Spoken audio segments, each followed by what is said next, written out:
wabarakatuh. Waalaikumsalam warahmatullahi wabarakatuh. Alhamdulillah, alhamdulillah. Nahmaduhu wa nasta'inuhu wa nastaghfiruh wa na'udzubillahi min syururi anfusina wa min sayyiati a'malina. May yahdihillahu fala mudhillalah wa may yudhlil fala hadiyalah. Asyhadu an la ilaha illallah wa asyhadu anna Muhammadan abduhu wa rasuluh. Allahumma sholli ala Muhammad wa ala ali Muhammad fil alamin innaka Hamidum Majid. Rabbi shrah li sadri wa yassir li amri wa hlul 'uqdatam min lisani yafqahu qawli amma ba'd. Alhamdulillah, puji syukur kehadirat Allah, malam hari ini kita dapat berjumpa kembali dalam halaqah pekanan Jumat malam yang diselenggarakan oleh Roberto Alfa Hong Kong dan juga IMA bersama dengan IMA Indonesian Muslim Association in Hong Kong yang kita selalu istiqomahkan setiap Jumat malam mengadakan diskusi dan tausiah, kita majelis ilmu, majelis taklim untuk para ekspatriat di Hong Kong khususnya, dan juga mantan-mantan ekspatriat di Hong Kong khususnya bapak-bapak ini yang diselenggarakan melalui Zoom secara langsung dan juga bisa disimak melalui Facebook Nobel Alpha Hong Kong, streaming langsung yang juga bisa silakan di connect melalui Facebook Dompet Alpha Hong Kong. Alhamdulillah, mudah-mudahan setiap pekan yang kita diskusikan, materi-materi yang kita diskusikan bisa bermanfaat untuk kita semua. Salam semoga tertutup untuk junjungan kisah Nabi besar Muhammad Sallallahu Alaihi Wasallam, para sahabatnya, tabi'in serta umat Islam memperjuangkan agamanya, dan semoga Allah memberikan kita keberkahan di hari kiamat nanti mendapatkan syafaat dari baginda Nabi Muhammad Sallallahu Alaihi Wasallam. Ikhwan rahimakumullah, Bapak yang hadir melalui Zoom, ada Ustaz Brother Arif dan Ustaz Fajar, nanti mudah-mudahan teman-teman yang lain menyusul. Malam hari ini kita akan lanjutkan kembali Sirah Nabawi yang selama ini sudah dibimbing oleh dikupas melalui cuplikan-cuplikan kehidupan baginda Nabi Muhammad SAW yang kita ambil hikmah-hikmah dari perjalanan hidup beliau yang dikemas secara menarik oleh pembicara kita malam hari ini, Ustaz Brother Arif Wahyudi atau disingkat Pak Didi. Sudah hadir bersama kita dan marilah kita lanjutkan malam hari ini. Mudah-mudahan apa yang kita diskusikan malam hari ini dan disampaikan nanti bisa memberikan semakin meningkatkan kecintaan kita kepada baginda Nabi Muhammad Sallallahu Alaihi Wasallam. Sebelum kita memulai paparannya, marilah kita buka sama-sama dengan bacaan basmalah. Bismillahirrahmanirrahim. Selanjutnya kami persilakan pada. Ya, saya ini dulu ngebel yang lain. Ini sudah seri yang keberapa nih malam hari ini ya? 40-an. Nanti kelihatan insya Allah. Share.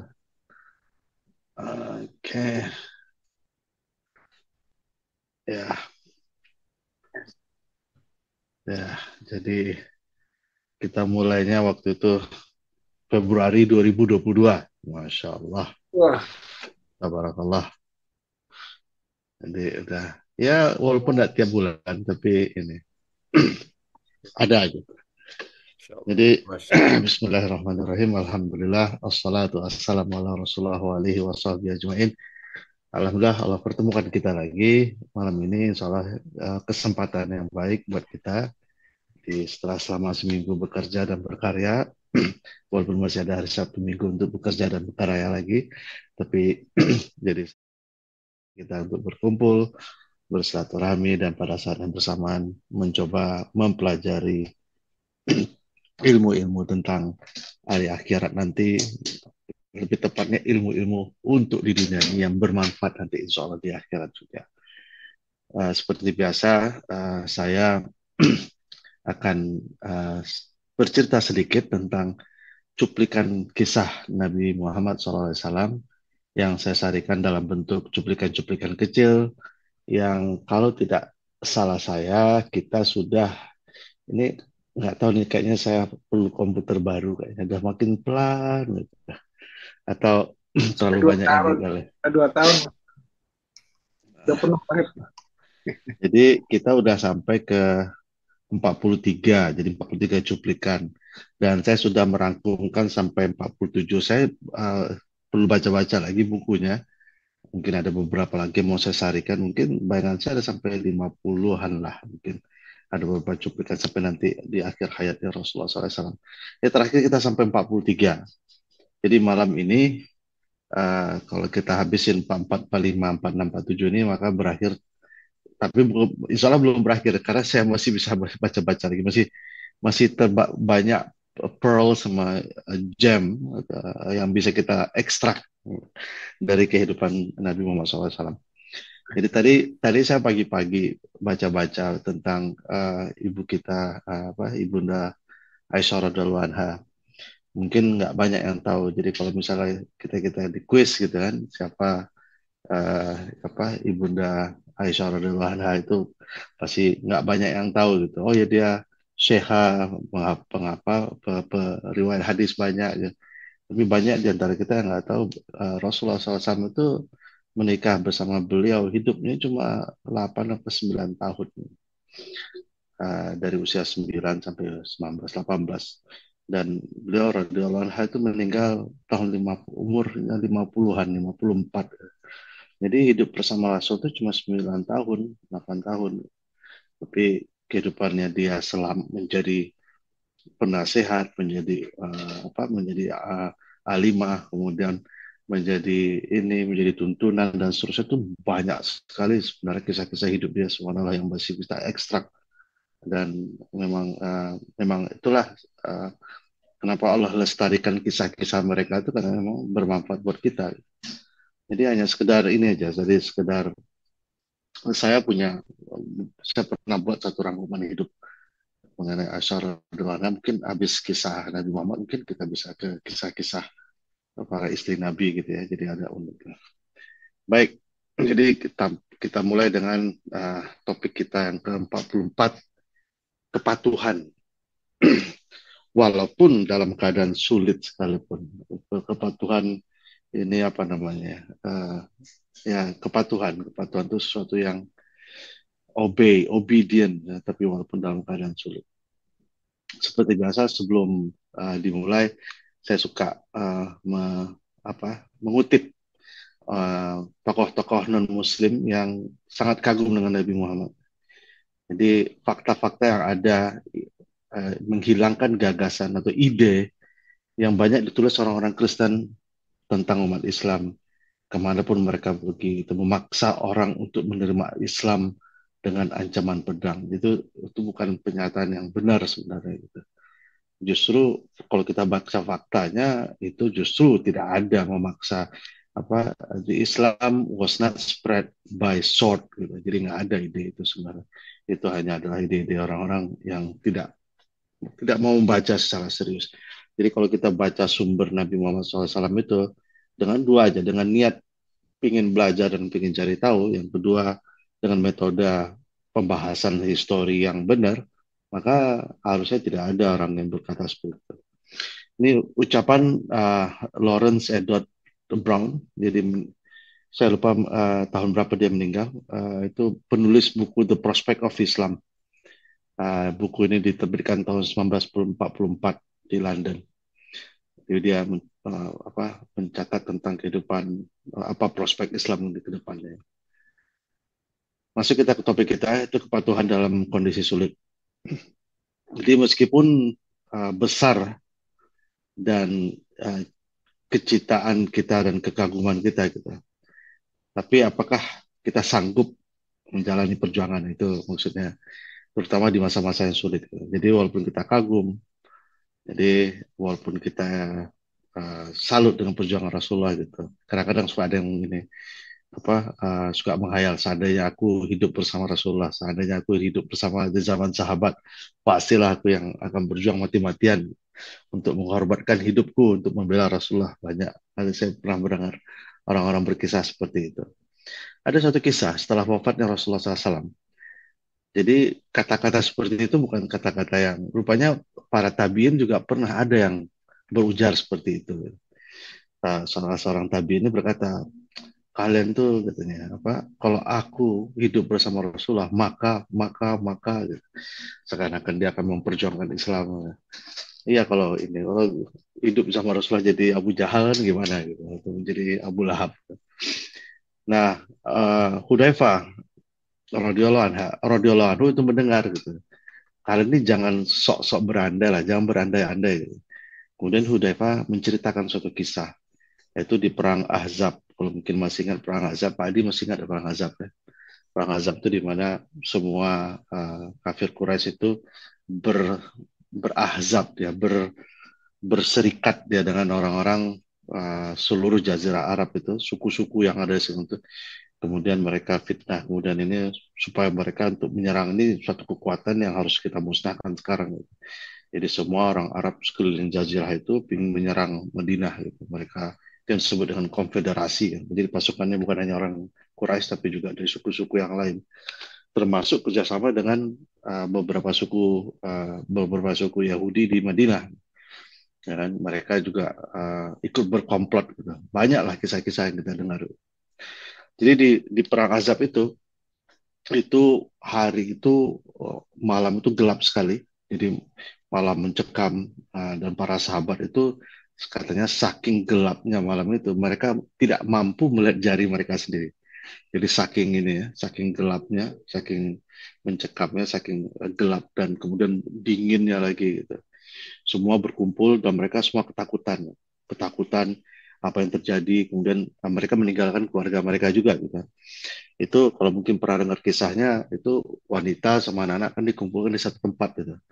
Dan di situ ada kisah Hasan bin Thabit sama tantenya Rasulullah SAW, Safiyah binti Abdul Muthalib, yang dimana kemudian ada beberapa orang Yahudi yang mencoba menyelinap masuk, kemudian sama Safiyah radhiyallahu anha ditanya, tuh tolong Hasan bantu katanya.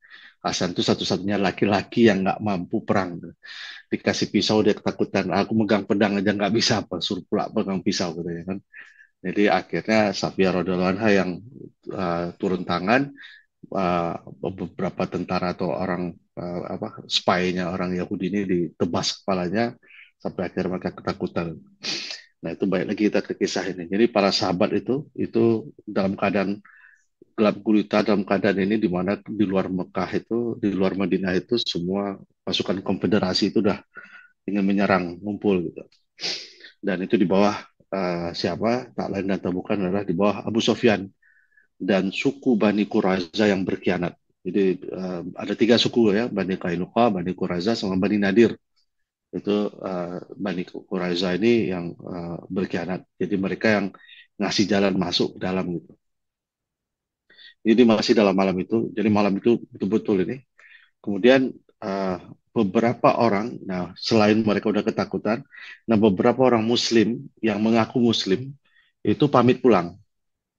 Jadi mereka bilang, oh saya ada urusan, ada ini gitu. Jadi mereka juga ketakutan, mereka juga ini, tapi ya itu iman mereka nggak ada, mereka pada pamit pulang. Kemudian mereka diizinkan Rasulullah. Akhirnya semua sampai tinggal 300 orang. Kemudian di tengah kondisi seperti itu Rasulullah berkata, kira-kira kalian ada yang bisa bantu nggak? Tolong keluar, cari tahu ada di mana sekarang musuh itu. Subhanallah, kata Hudzaifah, tidak ada satupun yang yang mendeklarasikan mau bantu. Tidak ada satupun yang mengangkat tangan untuk menjadi volunteer. Semua ketakutan. The likes of Abu Bakar, the likes of Umar bin Khattab, ya, yang kita dengar perjuangannya, keberaniannya, itu semua nggak ada yang berani. Saking ketakutannya, nggak ada satupun yang berani menjawab gitu.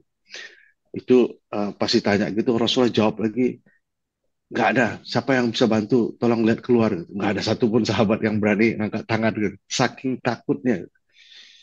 Dan di tengah gitu semua tiba-tiba Rasulullah manggil, Hudzaifah, katanya, kamu bisa bantu, katanya kan. Akhirnya Hudzaifah karena sudah namanya sudah disebut, dalam keadaan ketakutan, dalam keadaan kedinginan, dalam keadaan kelaparan, kemudian terpaksa berangkat karena perintah Nabi. Kemudian Nabi megang ininya, kemudian Rasulullah berdoa supaya Allah berikan kekuatan dan supaya diberikan perlindungan, gitu ya. Dan ternyata setelah diberikan doa itu ada ketenangan buat Hudzaifah. Dan akhirnya Hudzaifah, mungkin tahu kisahnya seperti apa ya. Hudzaifah keluar menyamar, dan mereka pas dia masuk karena orang gelap gulita dan malam, semua orang pakai tutup muka, dia saling nggak kenal. Jadi pas masuk ke pasukannya Abu Sofyan tuh, kita harus hati-hati, kita harus tahu siapa di sebelah kiri kita. Nah, jadi sebelum orang nanya dia siapa, dia nanya dulu, kamu siapa? Kamu siapa? Jadi dia berinilah gitu kan. Itulah, dan akhirnya informasi tentang Abu Sofyan itu ini dia dapatkan. Kemudian dia balik kepada Rasulullah SAW, kemudian sampaikan. Dalam perjalanan dia menyampaikan tuh tiba-tiba dia melihat ada pasukan kuda datang. Jadi habis itu seakan-akan itu malaikat sampaikan bahwa kepada pimpinanmu bahwa Allah telah menyelesaikan tugasnya. Jadi dan seperti kita ketahui itu pasukan itu semua malam itu diserang angin, diserang hujan dan angin, dan mereka akhirnya lari, tidak meneruskan untuk menyerang ke Madinah. Nah, inilah kisahnya seorang yang bernama Hudzaifah yang dalam kondisi seperti itu ternyata mereka semua diuji gitu. Kita pikir mereka semua berani, tapi mereka semua manusia gitu. Jadi dalam keadaan seperti itu, saya waktu baca kisahnya semua lah, mana ya Umar bin Khattab kok nggak ngangkat tangan gitu, kalau Abu Bakar nggak ngangkat tangan. Ya, saking ininya mereka semua manusia, tapi mereka takut. Dan itulah ketika dipegang oleh Rasulullah, Hudzaifah bin Yaman merasa merasa tenang dan kemudian bisa menjalankan tugasnya. Dan terakhir kita tahu, jadi perang Azab itu ternyata kemenangan setelah Allah berikan, setelah semua merasa ketakutan. Ya subhanallah ya, kalau kita mau merefleksikan gitu. Jadi kita berperang atau kita diperangi orang dalam kasus seperti ini bukan karena kita ingin menang, bukan karena kita ingin jaya. Jadi itu yang harus kita hapuskan dulu. Kita berperang ini karena perintah Allah. Kita melakukan perang ini perintah. Jadi itu mungkin yang harus pertama. Apapun yang kita lakukan karena Allah. Menang atau nggak menang, kalah atau nggak kalah, itu urusan Allah. Dan kalau kita lihat dari perang Hudzaifah ini sampai sahabat itu ketakutan, kedinginan, sampai dikepung kemana-mana, mereka nggak tahu apa yang terjadi gitu. Belum lagi di zaman itu belum ada telepon, belum ada, dia nggak tahu keadaan di rumahnya seperti apa. Dan dalam keadaan seperti itu Allah turunkan bantuan. Jadi insya Allah kita tidak pernah seorang Muslim itu punya putus harapan, itu tidak ada ukurannya gitu. Jadi eh, kita tuh diharamkan untuk putus harapan dalam keadaan ketakutan, dalam keadaan kelaparan, dalam keadaan yang benar-benar kita tidak bisa apa-apa. Disitulah kekuatan itu datang. Disitulah Rasulullah memberi pelajaran kepada para sahabat. Allahumma sholli ala Muhammad. Ini di surat Al-Ahzab ayat 9 ya. Itu juga ini Al-Ahzab itu.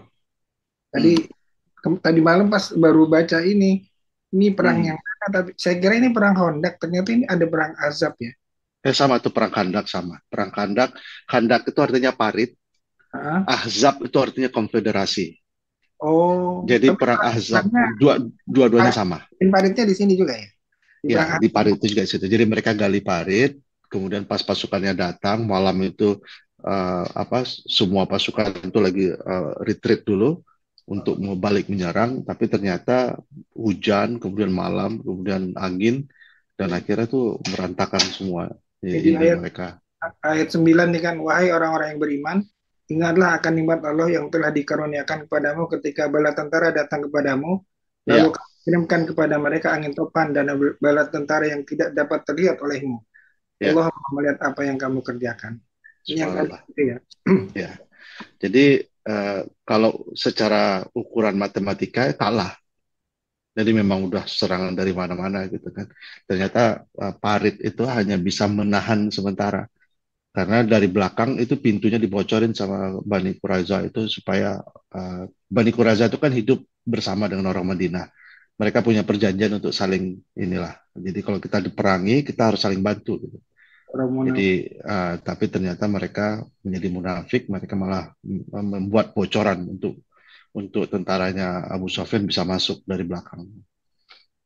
Jadi memang secara hitungan dari mana-mana kalah. Dan ternyata ya itu tadi Allah yang menurunkan bantuan.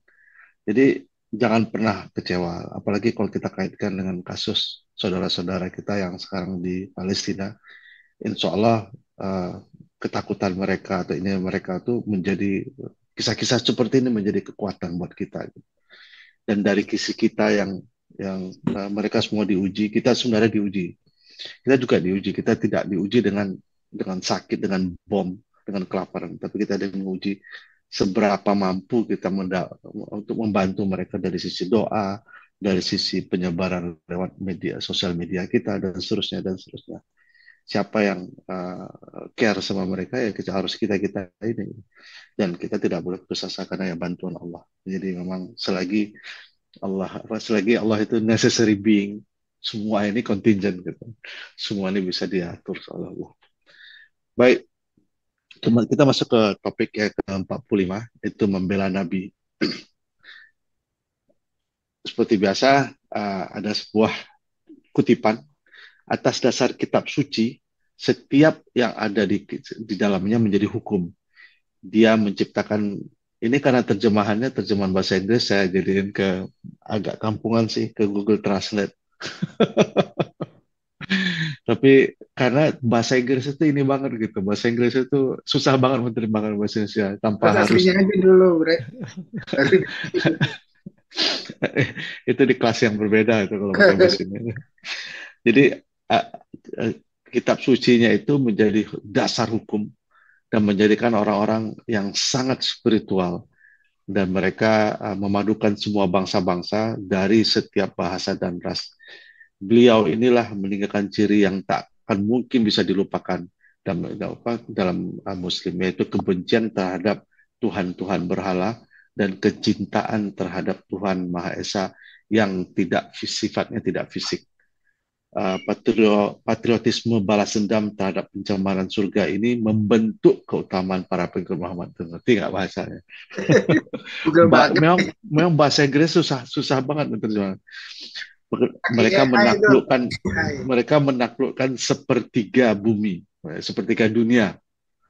Kemudian adalah menjadi mukjizat, atau lebih tepatnya ini bukan keajaiban manusia melainkan keajaiban akal. Itu ditulis oleh Alphonse, kita pernah bahas ya, Alphonse de Lamartine, Histoire de la sejarah Turkiah, ditulis di Paris tahun 1854. Mungkin kita masih ingat ya, Alphonse de Lamartine ini salah satu bapak pendirinya Prancis. Jadi bendera Prancis yang merah putih biru itu dia termasuk ininya lah, pencetusnya. Jadi termasuk bapak pendiri. Kalau kita mungkin bapak pendiri kita Bung Karno, ya inilah. Jadi luar biasa sebenarnya. Ya, cuma kita memang harus dan kalau di kelas akidah kita mengenai pemahaman Islam secara rasional, saya akan sering mengangkat ini kisah-kisah di mana orang-orang kekaguman-kekaguman non-Muslim historian yang luar biasa terhadap Nabi dan terhadap Islam. Baik, kita masuk ke topik kita mengenai membela Nabi. Jadi tidak ada orang yang lebih sadis, lebih antagonis. Nah, ini bahasa Indonesia nih, antagonistik terhadap Rasulullah SAW melebihi Abu Jahal. Siapa yang nggak kenal Abu Jahal? Abu Jahal ini ya Firaun ya Nabi Muhammad SAW. Jadi baik sifatnya cercaan, baik sifatnya hinaan, ejeannya itu udah masuk di luar batas-batas kemanusiaan. Ini kalau kita mau lihat sedikit ya, ada beberapa tokoh yang tokoh pembenci Islam atau musuh Islam saat itu yang luar biasa, yang menjadi tokoh gitu. Tapi kayak misalnya seperti Abu Sufyan. Abu Sufyan itu ujung-ujungnya menjadi radhiyallahu anhu yang ikut berperang seperti Khalid bin Walid. Kemudian ada anaknya, aduh siapa? Mungkin termasuk Utsman bin Talha yang nggak pernah peduli, tapi yang mau masuk memusuhi Rasulullah itu banyak. Tapi ada beberapa tokoh yang memusuhi Rasulullah itu dan dia tidak mendapat guidance ujung-ujungnya. Termasuklah di sini adalah Abu Jahal. Dia Abu Jahal ini bentuk penghinaan dia itu sudah di luar uh, kesantunan, di luar kesopanan, di luar batas-batas yang bisa diterima gitu. Jadi udah beyond guidance lah istilahnya, udah nggak bisa lagi dikasih daya gitu. Jadi memang, namun ternyata dari segala bentuk kenegatifan ini, cercaan dan hinaan ini, ternyata itu semua dengan izin Allah menjadikan kebaikan ternyata. Ada kebaikan di dalam itu. Jadi makanya kita evil itu kadang-kadang tidak selalu menjadi evil. Jadi bisa menjadi sesuatu yang sifatnya jelek itu kadang-kadang bisa menjadi kebaikan. Jadi ketika Rasulullah SAW melakukan tawaf, itu ada beberapa petinggi Quraisy. Ini sebelum ini ya, masih di Mekah ya. Itu yang berkumpul dan mereka melihat Rasulullah, kemudian mereka menghina, memaki-maki, yang lazimnya mereka lakukan lagi. Kemudian setelah Nabi selesai tawaf, kemudian beristirahat di pintu Safa itu. Kemudian Abu Jahal mungkin udah ini banget kali ya, udah spanning banget ya. Dia datangi Rasulullah SAW. Kemudian dia keluarkan kata-kata yang sangat-sangat menyakitkan gitu. Dan sampai-sampai dia berhenti itu karena lelah gitu. Akhirnya karena lelah, akhirnya Abu Jahal berhenti memaki dan dia pergi dan akhirnya Rasulullah pergi gitu. Jadi dan itu saking kasar ya kata-kata itu tampak sekali Rasulullah tuh betul-betul berduka dengan kata-katanya dan betul-betul hina itu yang betul-betul mendalam lah. Jadi mungkin seperti apa kalimat itu udah ini, udah luar biasa kali ya. Nah, Hamzah radhiyallahu anhu waktu itu belum masuk Islam. Dia ini mungkin selain jadi pamannya Nabi, dia juga saudara susunya Rasulullah SAW kan. Jadi Hamzah itu seperti biasa, dia pergi pulang berburu, salah satu kebiasaan dia mampir dulu ke Ka'bah. Kemudian ada seorang wanita, dia bilang, kamu tahu nggak tadi itu ponakanmu Muhammad itu tadi dihina orang. Jadi dan uh, walaupun waktu itu Hamzah belum Islam, tapi ada perasaan primodalistik ya, perasaan darah saudaranya. Dan itu membuat dia tersinggung. Jadi perasaan tribal feeling itu ada gitu. Bukan karena dia nabi, tapi karena dia ponakanku, karena dia ini. Dan itu membuat Hamzah ini emosi dan dia marah. Kemudian dia ambil busurnya, dia datang Abu Jahal, kemudian dia pukul, dia hantam, dia pukul, kemudian dia bilang, kenapa kamu hina? Apakah kau mau hina lagi katanya? Kalau aku ini sekarang sudah ikut agamanya Muhammad itu, dia bilang. Ya, jadi dan Abu Jahal mungkin karena sebenarnya tidak kalah fisik. Abu Jahal itu mungkin kalau saya pernah ngeliat di kartun-kartun Indonesia atau dikisahkan Abu Jahal itu gendut apa gitu. Enggak, sebenarnya Abu Jahal itu powerhouse-nya Quraisy waktu itu. Boleh disebut yang the most eligible man lah, apa punya power, punya uang, kuat gitu. Jadi bukan bukan yang bayangan orang gendut, bukan, malah dia sebenarnya secara fisik dia bisa ngelawan Abu Jahal gitu, secara fisik gitu. Tapi mungkin ada melihat belum pernah Hamzah se-emosi itu, dia ini juga gitu kan, diam aja gitu. Akhirnya ada yang ingin melerai gitu kan. Pas dia melerai, biarkan saja maksudnya Hamzah, biarkan saja Hamzah. Wallahi, aku tadi memang betul-betul telah menghina adiknya dengan hinaan yang betul-betul hina. Jadi ini juga dia masuk juga akal dia kenapa kok dia marah gitu. Dan yang nggak terduga, Hamzah dalam keadaan emosinya dia menyebut aku sudah ikut agamanya Muhammad dalam keadaan emosi. Ini bukan dalam keadaan ini. Jadi seakan-akan bersahadah dalam keadaan emosi. Itu yang disebut oleh Hamzah. Tapi ya itulah ternyata. Jadi kecintaan Hamzah, seorang Hamzah dan membelanya Nabi bukan karena dia Nabi, tapi karena dia sedarah. Ya, ingat apa Hamzah dan Rasulullah ini satu ibu susu ya. Ibu susunya namanya Tuwaibah. Budaknya budaknya Abu Talib. Abu Talib, kalau nggak salah. Bukan. Budaknya uh, yang siapa? Abu Lahab. Budaknya Abu Lahab. Jadi dalam keadaan emosi ini pun ternyata Allah jadikan itu menjadi celah masuknya hidayah dalam keadaan emosi, dan dia bukan membela Nabi Muhammad sebagai nabi, dia hanya membela karena keturunannya itu ternyata cahaya itulah bisa masuk. Jadi memang pintu masuknya Islam itu banyak sebenarnya. Baik dari secara primordial, dari secara kesantunan, dari secara logika dan seterusnya. Dan itulah ya akhirnya membuat Hamzah radhiyallahu anhu itu menjadi sahadat, dan dia menjadi orang yang betul-betul mendukung Nabi dan melakukan apa sampai-sampai dia menjadi sumber kekuatan, dan dia digelar dengan Asadullah, yaitu the lion of Allah ya. Dan dengan masuknya Islam itu, dia masuk Islam itu menginspirasi beberapa kekuatan lainnya untuk berpikir tentang ini. Jadi ternyata di balik kesusahan, di balik segala sesuatu penderitaan itu, disitulah Allah jadikan asbab untuk suatu datangnya kebaikan. Jadi insya Allah kita sebagai seorang Muslim tersenyumlah ketika kita mendapatkan musibah, karena insya Allah itu menjadi asbab datangnya kebaikan untuk kita. Allahumma sholli ala Muhammad. Baik, kemudian kedua yang terakhir 46 saat-saat bahagia. Seperti biasa, saya sedikit berkisah. 4 tahun setelah kematian Kaisar Yustianus tahun 569 ya, lahirlah di kota Mekah seorang Arab, orang yang di antara semua orang mempunyai pengaruh paling besar terhadap umat manusia. Ini luar biasa nih kalimatnya. Orang yang paling Terjemahan lagi, besar pengaruhnya. Kenapa? terjemahan juga nih, Kenapa? terjemahan Google nih.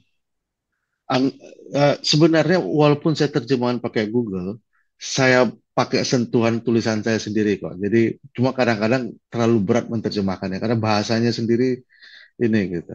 Tapi ini nih, 4 tahun setelah kematian Yustianus, lahirlah di Mekah, Arab, orang yang di antara semua orang mempunyai pengaruh paling besar terhadap umat manusia. Dia menjadi pemimpin agama, nah ini, dari banyak keadaan, dan membimbing kehidupan sepertiga umat manusia, dan dialah adalahnya orang-orang yang dan membenarkan bahwa dia sebenarnya adalah Rasulullah, utusan Tuhan. Jadi salah seorang dia termasuk saintis ya, saintis filosofi, ahli fisika, ahli kimia, kemudian ahli sejarah, dan dia juga ahli fotografi. Kayak zaman dulu fotografi itu bukan cekrek-cekrek zaman sekarang pakai digital camera ya. Dia kalau dulu itu kan dia harus harus harus menjadi seorang kemis ya untuk bisa menjadi orang fotografer itu. Dia yang ini pelatnya sendiri, dia yang nyelup cairan kimianya, dia yang mencetak fotonya. Jadi namanya adalah Dr. John William Draper.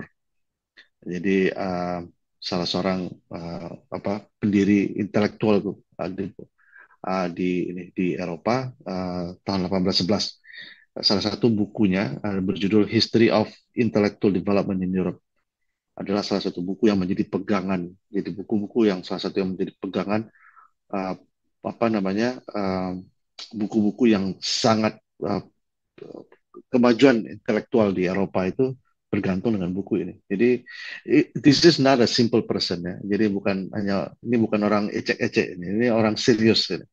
Jadi salah satu prominent scientist, philosopher, physician, chemist, historian, photographer, dan buku dia menjadi pegangan, dibuat tahun 18 dibuat tahun 18 sekian, tapi buku dia menjadi pegangan, Dr. John William Draper, tentang uh, untuk kesuksesan seorang yang orang Arab seperti ini, pastilah dia utusan Tuhan.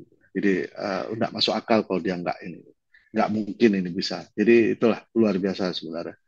Jadi sebenarnya itu udah kayak syahadat ya, udah pernyataan dia syahadat. Apakah dia masih Islam? Saya cari informasi itu nggak ada.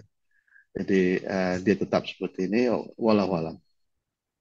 Bahasanya bahasa kekaguman aja kayaknya. Ya, tapi dia bisa menyebut ini adalah utusan Tuhan. Jadi walau alam kita nggak tahu. Jadi berbuat baik terhadap para ummahatul mukminin bukanlah sesuatu yang mudah. Itu kalimat saya itu. Jadi menghormati para ini, menasihati mereka, mendengar nasihat mereka dan pendapat mereka. Itu istri Rasulullah SAW itu kenapa dia menjadi noble, kenapa dia jadi mulia. Subhanallah gitu. Terlepas dia bisa menyampaikan kisah kehidupan Nabi dari sisi yang banyak manusia tidak tahu karena dia di dalam rumah bersama Nabi, jadi sifat-sifat perbuatan Nabi dan perlakuan Nabi yang sifatnya sangat rahasia, sangat intimate, itu tidak ada yang tahu kecuali para istri. Terlepas dari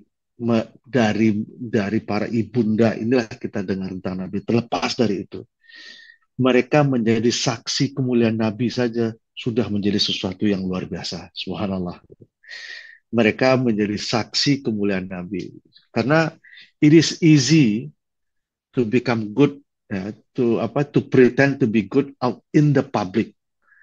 Tapi untuk bisa kelihatan mulia di dalam rumah dengan di depan istri itu luar biasa. Nggak semua orang bisa. Orang di depan luar itu bisa kelihatan santun, bisa kelihatan baik, bisa kelihatan ini, tapi di rumah kelihatanlah semuanya kan, kelihatan baunya, kelihatan kedengaran bunyi kentutnya, ininya semua kan, kelihatan perangai aslinya.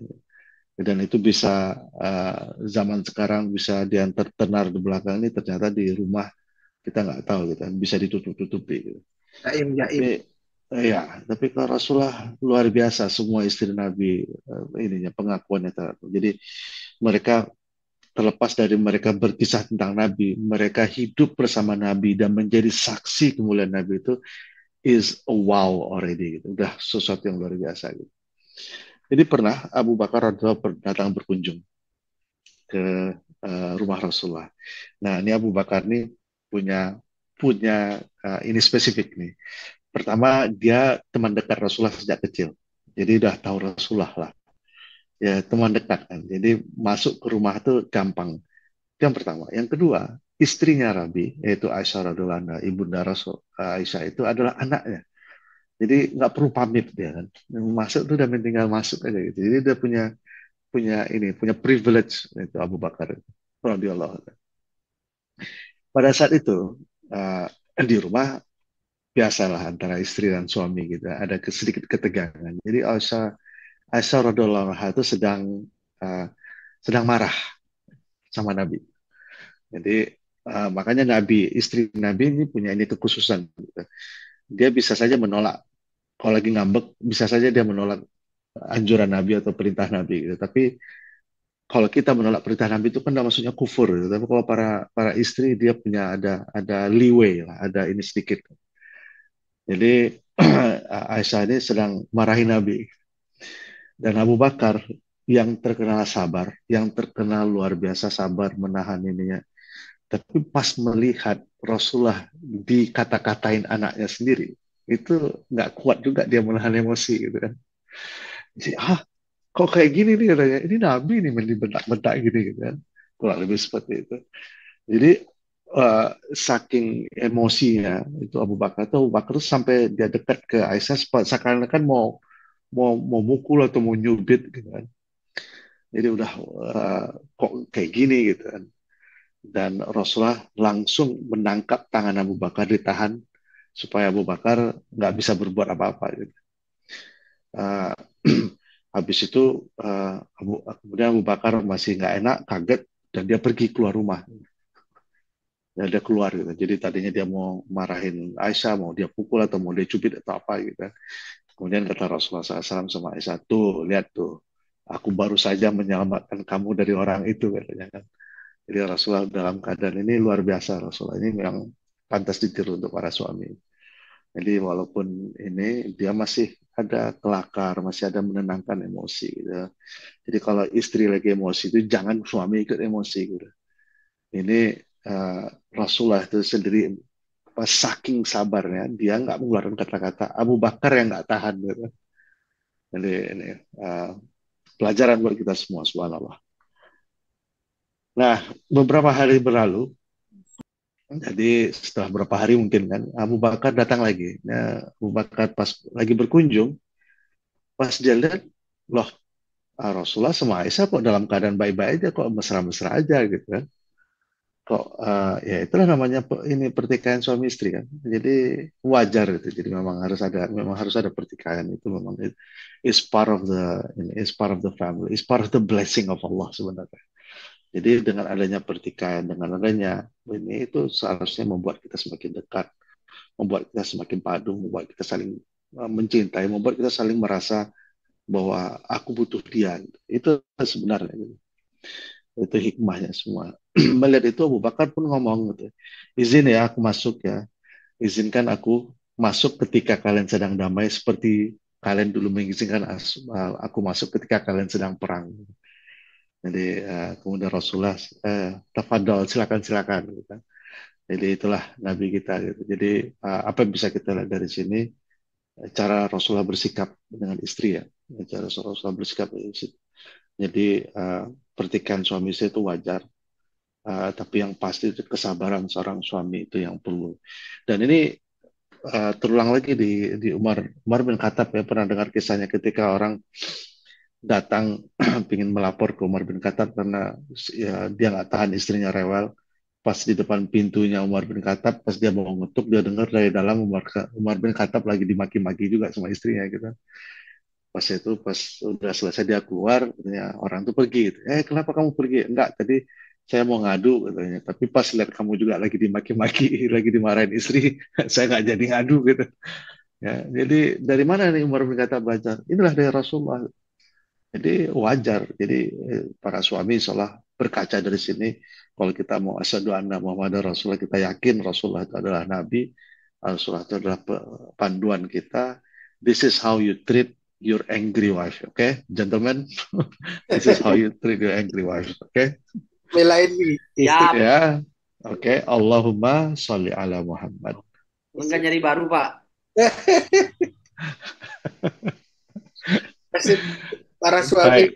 ini. Ya, masuk kita yang terakhir ya. Doa sepenuh hati. Nah, saya kutip lagi ini kisah. Nah, ini termasuk tokoh yang paling ini juga nih, tokoh besar juga ini. Jadi saya percaya bahwa jika orang seperti dia itu mengambil alih kekuasaan dunia modern ini, maka dia akan bisa memecahkan masalah dunia ini, perdamaian ini, perdamaian yang ada di dunia ini. Malah ada yang bilang Rasulullah itu kalau ada di zaman sekarang, dia akan memecahkan semua masalah dunia ini sambil minum teh, sambil minum santai. Sedemikian apa namanya, sedemikian dahsyatnya pengakuan orang terhadap Nabi Muhammad SAW. Dan saya bersangka bahwa keimanan Muhammad bahwa hal ini akan terjadi dapat diterima oleh bangsa Eropa di masa depan, sebagaimana hal tersebut mulai dapat diterima oleh Eropa saat ini. Ini Sir George Bernard Shaw dalam bukunya berjudul The Genuine of Islam yang ditulis tahun 1936. Siapa George Bernard Shaw ini? Orang Irlandia, penulis, kritikus, juga political activist.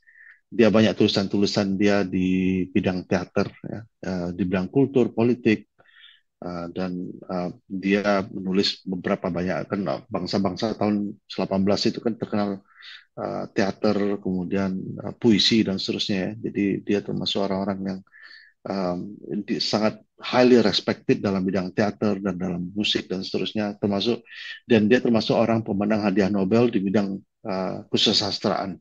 Jadi memang ahli kesusastraan. Juga menerima beberapa award tahun 1938, dan sampai saat ini dia termasuk orang yang dalam sejarah Inggris termasuk orang uh, yang sangat diagungkan orang Inggris setelah Shakespeare. Jadi William Shakespeare itu yang pertama, dia inilah General Bernard Shaw. Jadi memang spesial orang ini. Jadi kutipan tentang Nabi Muhammad ini bukan dari orang yang hanya sekedar orang, tapi memang orang-orang yang berkaliber dalam ilmu dan dunia mereka. Jadi adalah ajaran Nabi Muhammad SAW itu mengajarkan cara kita hidup. Ya termasuk bukan hanya dalam keadaan tenang, terutama malah dalam keadaan bagaimana kita mengendalikan dalam keadaan yang sulit. Termasuk Rasulullah mengajarkan kepada kita kekuatan doa, terutama di saat-saat yang sulit. Kisah ini diangkat setelah hijrah gitu.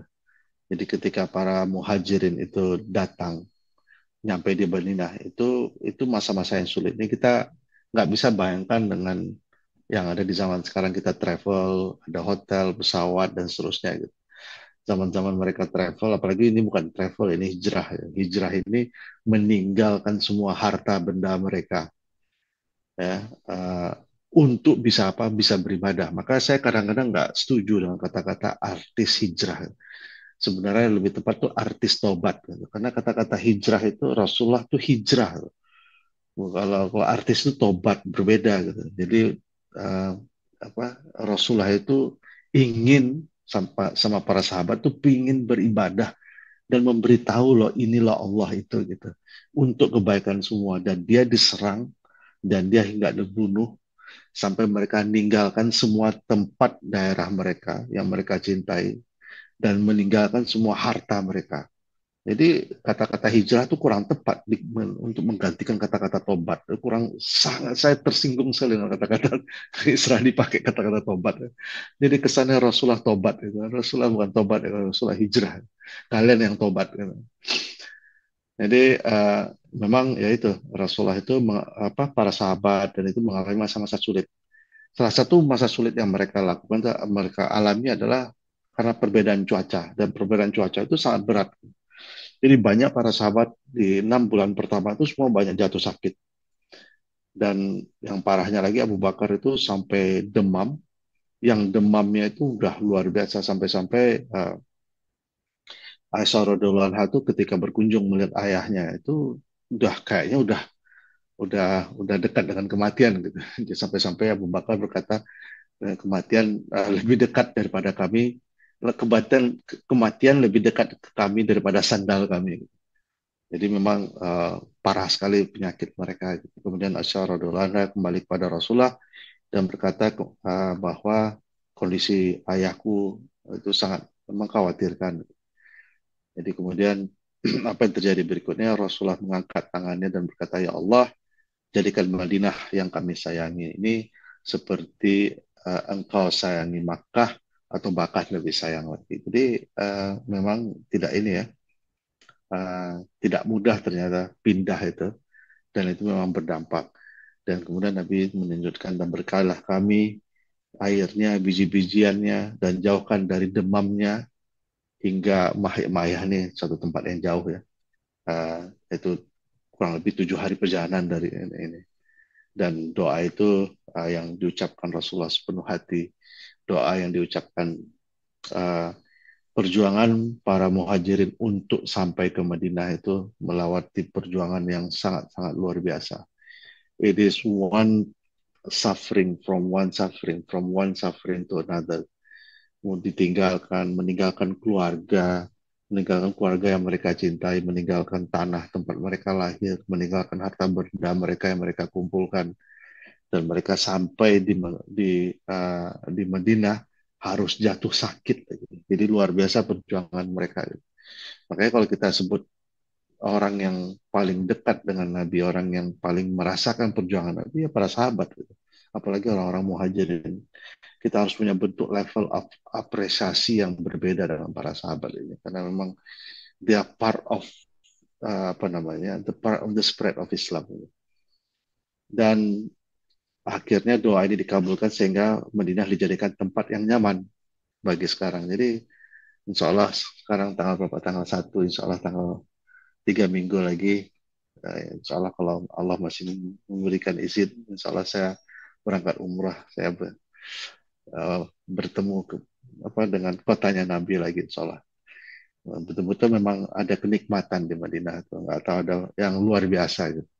Itu baru landing aja di Madinah itu saya ingat kemarin November tahun lalu baru landing di Madinah itu tuh udah nggak bisa terkendalikan tuh, air mata tuh jatuh ya tuh.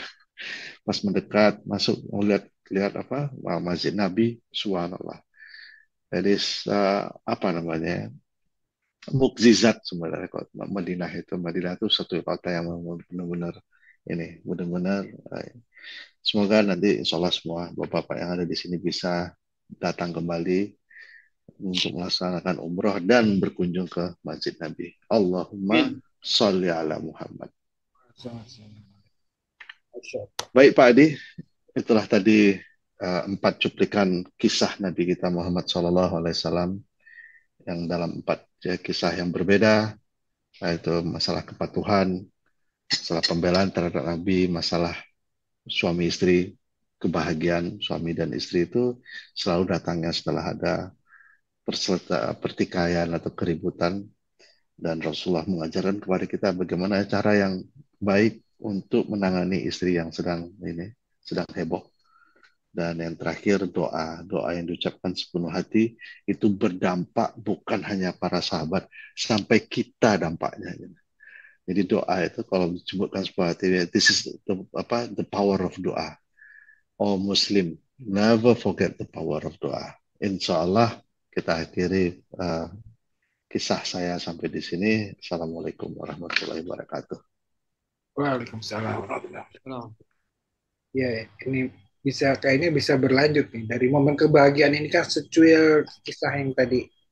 Nah, nanti bikin seri istri-istri Rasulullah sudah ada, Ustaz.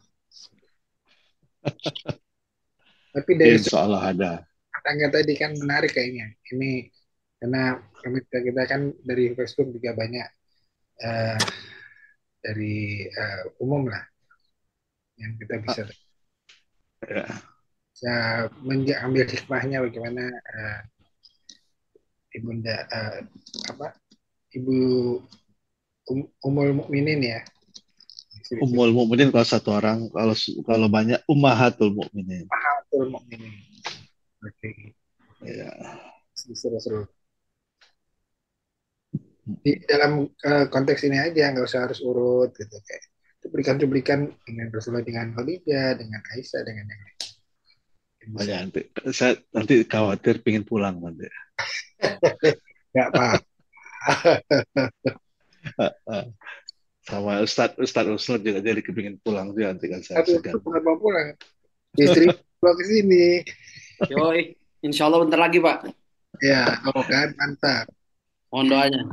Baik, terima kasih. Jadi udah paparannya, alhamdulillah teman-teman yang di Facebook, terima kasih sudah menyimak paparan ini. Mudah-mudahan bisa memberikan secerca semakin memberikan kecintaan kita kepada baginda kita Nabi Muhammad Shallallahu Alaihi Wasallam.